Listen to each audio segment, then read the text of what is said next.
taxpayer money is still flowing for former Rep. Blake Farenthold, who resigned from Congress in April in disgrace. Washington, former Rep. Blake Farenthold, R. Texas, who still hasn't repaid $84,000 in taxpayer money he used to settle a sexual harassment lawsuit, is now costing taxpayers even more money. His new employer, the Calhoun Port Authority in Texas, just hired an attorney to handle a lawsuit challenging Farenthold's hiring as illegal, the Victoria Advocate reported late last week. The Texas newspaper is suing the Port Authority, a government entity near Houston, for hiring Farenthold without public notice, which would violate state law. The Port Authority board hired a $400 an hour lawyer to handle the case. Local taxpayers will have to foot the bill. It's not cheap, but a lot of them were higher than that, one board member, Tony Holliday, told the Victoria Advocate of the lawyer fees. In addition to these new legal expenses, local taxpayers have to cover the costs of a special election to fill Farenthold's seat in Congress, which he abruptly resigned in April to prevent House investigators from going public with their findings of sexual harassment in his office. The probe extended beyond the allegations in the lawsuit Farenthold settled, which include him telling a female aide that another female aide could show her nipples whenever she wanted, and that he had wet dreams about her.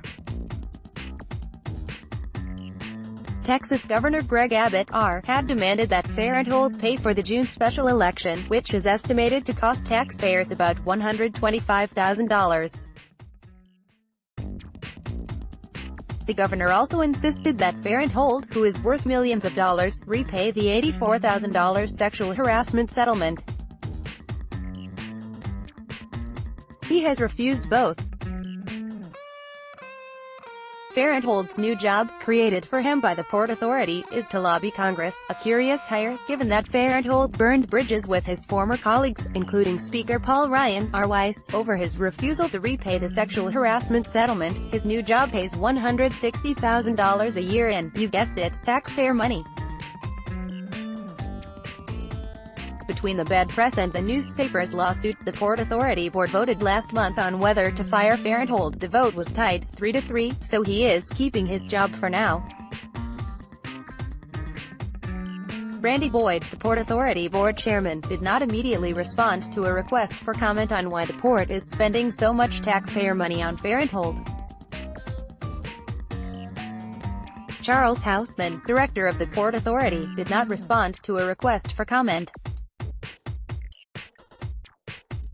Farenthold did not answer a request for comment. If the newspaper wins its lawsuit, Farenthold will be out of another job.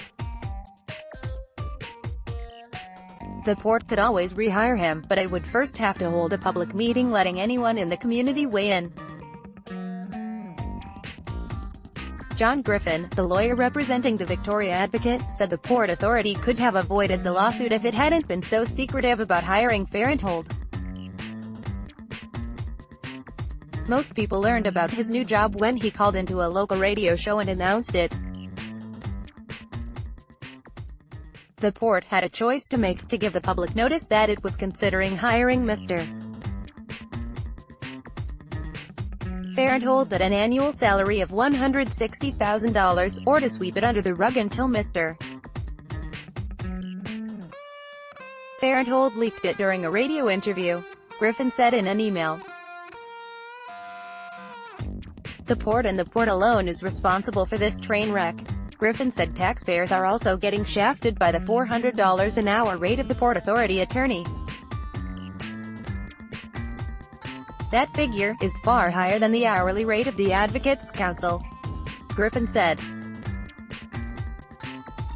Taxpayers are fortunate that the public's right to access will cost far less than the cost the port is paying to continue this unnecessary litigation by defending the indefensible. Correction, a previous version of this story indicated the special election was in May instead of June. Download. Do you have information you want to share with HuffPost? Here's how.